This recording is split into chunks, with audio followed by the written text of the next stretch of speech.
For us, the show begins at the curb. And really, you want to get people the anticipation level built that when they get in, they're just, we want to put a smile on their face.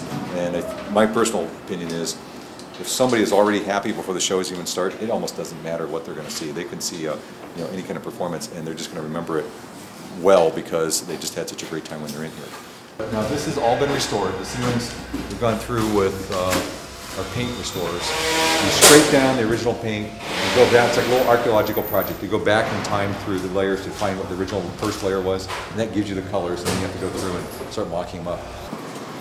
All right, so if we're coming to a show, we would have come in through the doors from 6th grade. Now we're in what is the original old auditorium lobby. The outer arches were here originally. 2 of these actually had some openings cut in, I think about 20 years ago, but what we've done is open it all the way up out to Gray Street.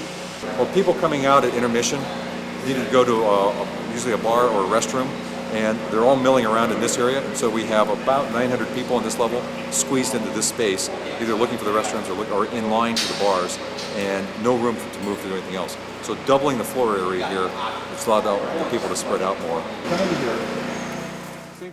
Having a curved sky ceiling in here is actually an acoustical problem. It tends to focus the sound in areas and makes it weaker in others.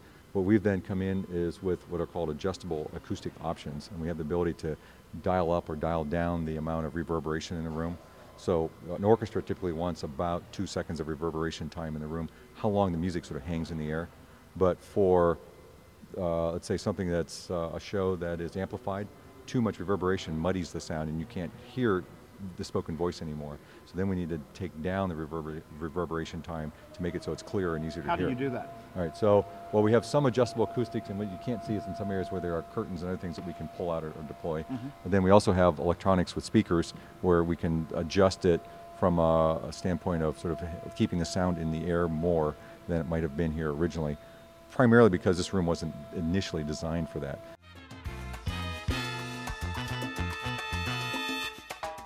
Now we're looking under lighting that is construction lighting right now, which is, if anything, a little harsher than what you'd see ever in the actual theater environment.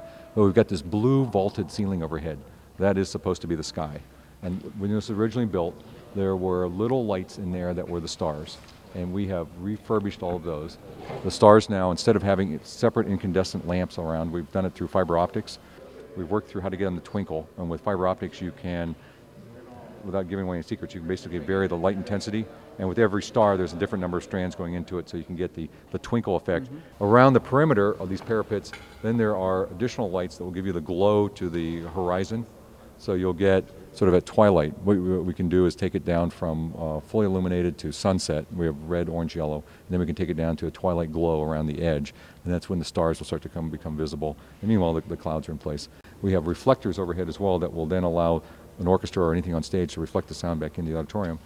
Those are typically called clouds or reflector clouds. In this case, they actually look like clouds as well because we're in this sort of atmospheric environment that looks like it. So I think once you come in here, before you even get to your seat, I think we have people smiling from ear to ear. We hope that that's just, we've done everything we can to sort of fulfill that sort of illusion, fulfill the expectation of what they're going to then see in the show.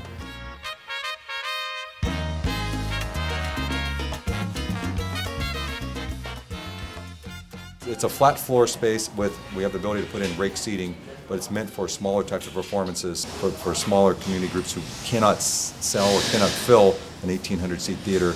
This is intended to give the variety in venue size as well. Above us on the 4th floor, there's a library and offices. During a performance, you do not want to hear them. Below us is a rehearsal room. We do not want to hear what's going on down there. So in order to isolate this space from the sounds occurring all around us, we basically build it as a box floating within a larger box. So we've got, all the walls are double walls, the ceilings are double, the floor is a double floor that's raised up, floating above the concrete floor. The ceiling we see over here is a ceiling that's hung down from the floor above on vibration isolators with big springs that allow everything to move independently. It muffles any kind of sound and vibration. So as we step across the gap here in the floor, we basically go into what the Thalhimers building, for many people, became part of their memory of going to see Santa Claus at Christmas time or going to the lunch counter. I mean, it has a lot of sort of the retail history in it.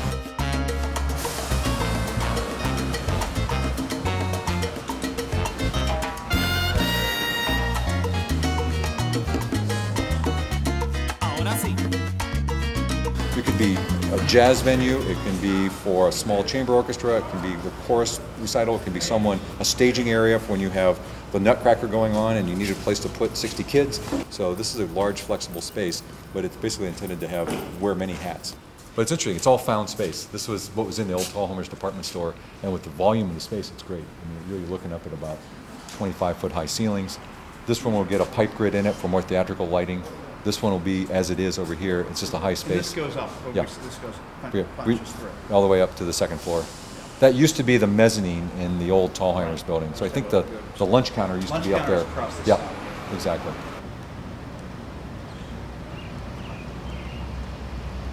On some of these walls, we're getting down. We're actually lower than the foundations in the Carpenter basement. So you've got to hold up the Carpenter basement areas with that, while we cut down the soil below that. So we had to go in and support all of the foundations in there while we're digging down lower, which is a little challenge in itself.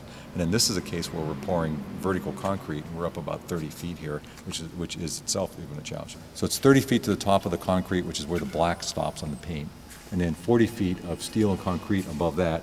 So that puts us 70 feet to the bottom of the gridiron. The gridiron is what we see right overhead, which allows us, has lots of gaps in its floor, allowing us to drop lines down for scenery, any kind of technical equipment need to be put in here.